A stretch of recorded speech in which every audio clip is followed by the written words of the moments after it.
Salam, nama saya Hendro Stefana. Saya dari program studi biologi STKIP Sawai. Kali ini saya akan menjelaskan sedikit daripada materi vitamin dan mineral. Vitamin dan mineral merupakan zat gizi yang esensial untuk menjaga fungsi metabolisme tubuh, termasuk membentuk sel darah. Karena sel darah tidak dapat membentuk oleh sel tubuh manusia, sehingga dibutuhkan peranan aktif vitamin dan mineral dalam pembentukannya. Nah, jika ada kekurangan vitamin dan mineral, maka sel darah ini akan terganggu pembentukannya, sehingga akibatnya bisa menimbulkan kurang darah atau anemia yang membuat Anda menjadi lemah dan cepat lelah. Para ilmuwan juga mengatakan bahwa tubuh manusia memerlukan jumlah vitamin dan mineral tertentu dalam tubuhnya untuk melakukan fungsi tersebut.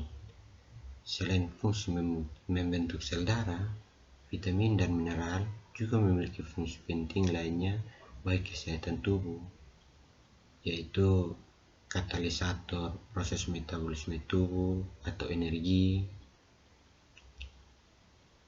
koenzim, antioksida, neurotropik atau pengatur pelepasan sistem neurotransmitter, sistem imunitas, juga memproduksi hormon, dan sebagai pembantu regenerasi sel. Selain itu, para ilmuwan juga menjelaskan bahwa mineral terbanyak dalam tubuh manusia adalah kalsium. Karenanya, asupan kalsium dalam tubuh harus terpenuhi dengan baik agar tidak menimbulkan masalah yang berhubungan dengan defisiensi kalsium seperti osteoporosis. Ya, baik. Osteoporosis ini adalah salah satu penyakit pada tulang ketika tulang kekurangan vitamin ataupun mineral, atau yang kata lain tulang kekurangan gizi. Beberapa dampak kekurangan vitamin dan mineral antara lain orang gampang lelah karena produksi energinya tidak efisien karena defisit mineral dan vitamin, sehingga pembentukan energi tidak cukup. Vitamin dan mineral sendiri bisa membentuk energi dalam sel tubuh manusia yang disebut mitokondria. Dampak yang kedua yaitu kekurangan mineral dan vitamin bisa kekurangan enzim tubuh yang berfungsi untuk mencerna makanan atau yang disebut dengan koenzim, sehingga makanan sulit dicerna dan menyebabkan nutrisi makanan tidak terserap dengan baik oleh tubuh. Dampak yang kedua yaitu kekurangan mineral dan vitamin bisa kekurangan enzim tubuh yang berfungsi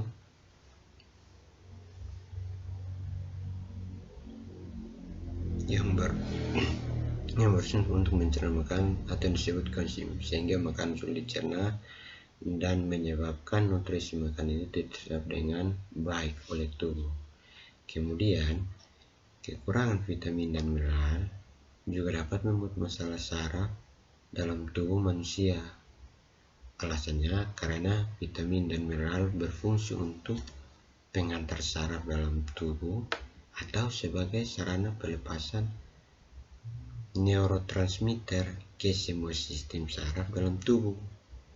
Nah, jika kekurangan vitamin dan mineral, maka ketika otak memerintah tangan untuk bergerak, tangan akan sulit mendengar perintahnya karena saraf bermasalah.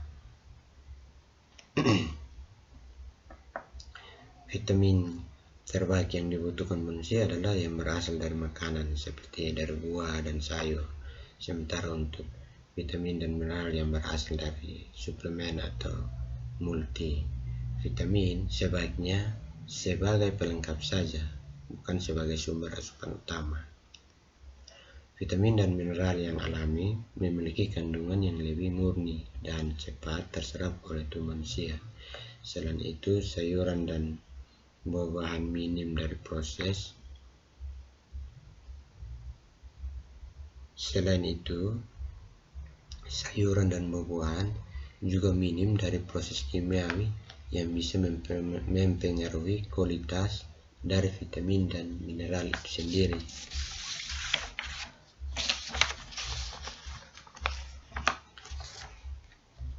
Ya, tentu kita ketahui bahwa vitamin adalah suatu zat senyawa kompleks yang sangat dibutuhkan oleh tubuh kita, yang berfungsi untuk membantu pengaturan atau proses kegiatan tubuh. Tanpa vitamin, manusia dan hewan atau makhluk hidup tidak akan dapat melakukan aktivitas, dan kekurangan vitamin dapat menyebabkan memperbesar peluang terkena penyakit pada tubuh kita. Multivitamin adalah persiapan yang dimaksudkan untuk melengkapi diet manusia dengan vitamin, mineral, dan unsur nutrisi makanan lainnya. Persiapan tersebut tersedia dalam bentuk tablet, kapsul, pastiles, bubuk, cairan, formulasi injeksi. Vitamin juga terbagi berdasarkan kelarutannya di dalam air. Yang pertama, vitamin yang larut di dalam air, yaitu vitamin B dan vitamin C. Dan yang kedua adalah vitamin yang tidak terlarut di dalam air, yaitu vitamin D, vitamin A, vitamin D, vitamin E, dan vitamin K, atau yang biasa disingkat vitamin A, D, E, dan K. Baik, kita mulai dari yang pertama, yaitu vitamin A. Sumber vitamin A adalah susu, ikan, sayuran berwarna hijau dan kuning, hati, buah-buahan seperti cabai, wortel, pisang, pepaya, dan lain-lain. Penyakit yang ditimbulkan akibat kekurangan vitamin A adalah rabun senja, katara, infeksi saluran pernapasan, menurunnya daya tahan tubuh, kulit yang tidak sehat. Dan yang berikut adalah yang kedua adalah vitamin B1. Sumber yang mengandung vitamin B1 adalah gandum, daging, susu, kacang hijau, ragi, beras, dan telur. Nah, jika kita kekurangan vitamin B1, penyakit yang akan ditimbulkan akibat kekurangan dari vitamin B1 yaitu adalah kulit kering, kulit bersisik, daya tahan tubuh berkurang. Yang ketiga adalah vitamin B2. Sumber yang mengandung vitamin B2 adalah sayur-sayuran segar, kacang kedelai, kuning telur, atau susu. Penyakit yang ditimbulkan akibat kekurangan vitamin B2 adalah turunnya daya tahan tubuh, kulit kering, bersisik, mulut kering, biur pecah-pecah, atau yang biasa kita katakan dengan sariawan. Yang keempat adalah vitamin B3. Sumber yang mengandung vitamin B3 adalah buah-buahan, gandum, ragi, hati, ikan, ginjal, kentang manis, dan daging unggas, daging burung atau daging ayam. Intinya daging kelas unggas atau kelas aves.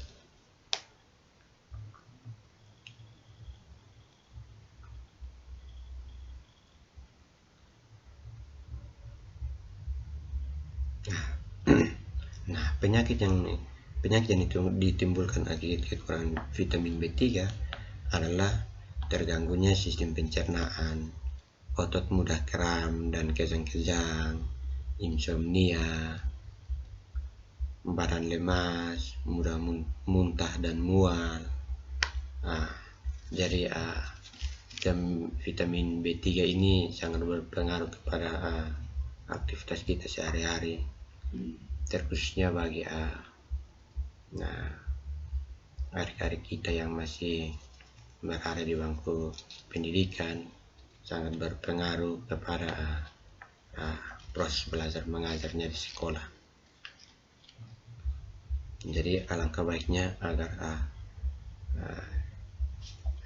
kita membantu teman-teman kita, adik-adik kita yang masih berada di sekolah dasar, sekolah menengah pertama, dan sekolah menengah atas untuk banyak mengkonsumsi vitamin B3. Selain itu, vitamin B3 ini juga sangat penting khususnya bagi kaum hawa, karena bisa menimbulkan mual-mual, dan mual-mual ini bisa berdampak negatif ke keseharian karena bisa dikatakan hamil. Padahal kenyataannya saudara perempuan kita atau bapak kecil atau mama kecil atau tante dan sebagainya itu sebenarnya kekurangan vitamin B3. Yang berikut adalah vitamin B5. Sumber yang mengandung vitamin B5 ini adalah daging, susu, sayur mayur hijau, ginjal, hati, kacang hijau. Penyakit yang ditimbulkan akibat kekurangan vitamin B5 adalah otot mudah menjadi kram, sulit tidur, kulit pecah-pecah dan bersisik. Yang saya mau tekankan di vitamin B5 ini adalah sulit tidur.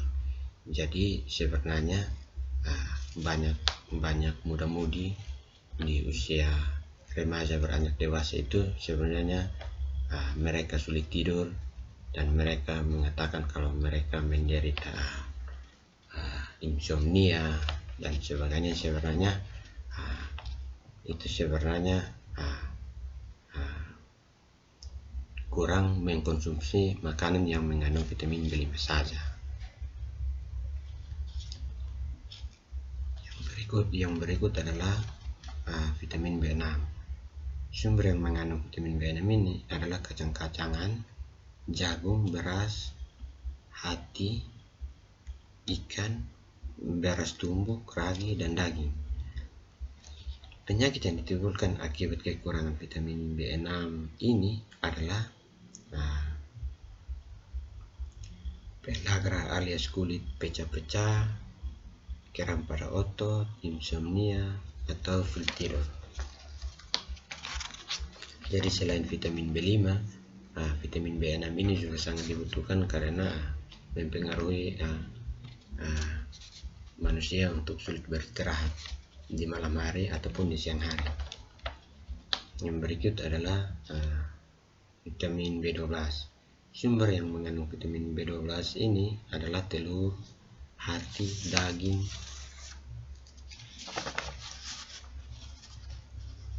dan penyakit yang ditimbulkan akibat kekurangan vitamin B12 ini adalah kurang darah atau anemia, gampang capek, lemah, lesu, atau penyakit pada kulit.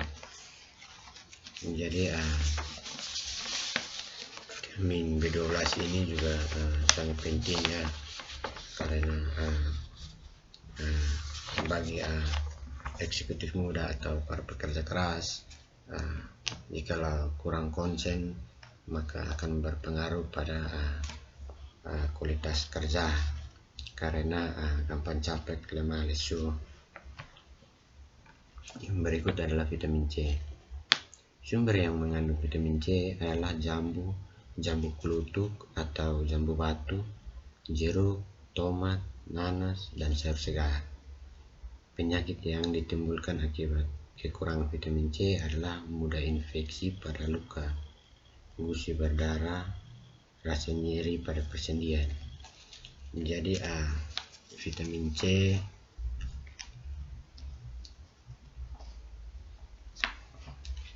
jikalau kita kurang mengkonsumsi makanan yang mengandung vitamin C seperti kalau kita di Pulau Timur sering dibilang lemon, ada lemon nipis, ada lemon peppermint, ada lemon Cina.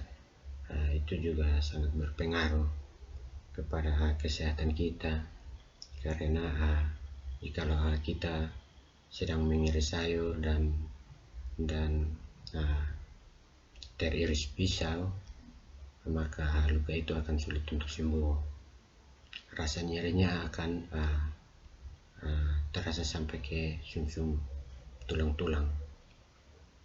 Yang berikut adalah vitamin D. Sumber yang mengandung vitamin D adalah minyak ikan, susu, telur, keju,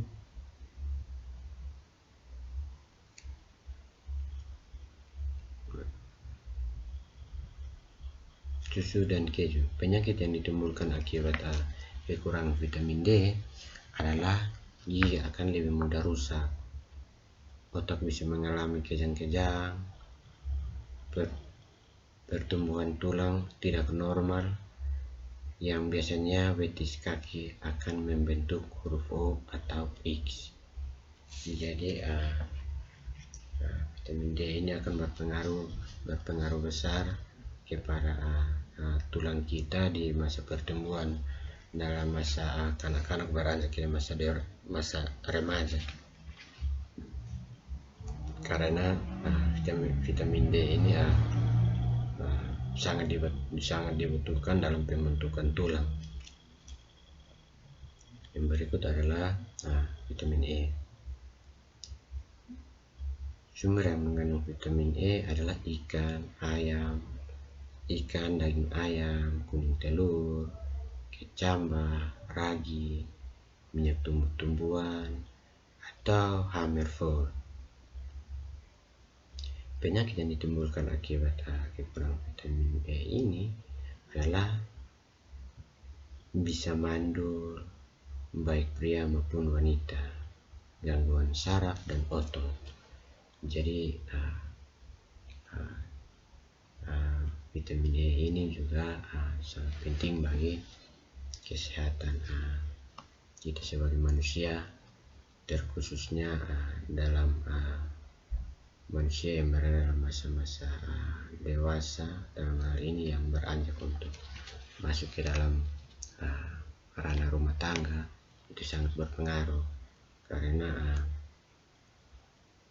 bisa menyebabkan kemandulan pada seorang suami atau seorang istri, yang dampak negatifnya sulit untuk mempunyai seorang anak.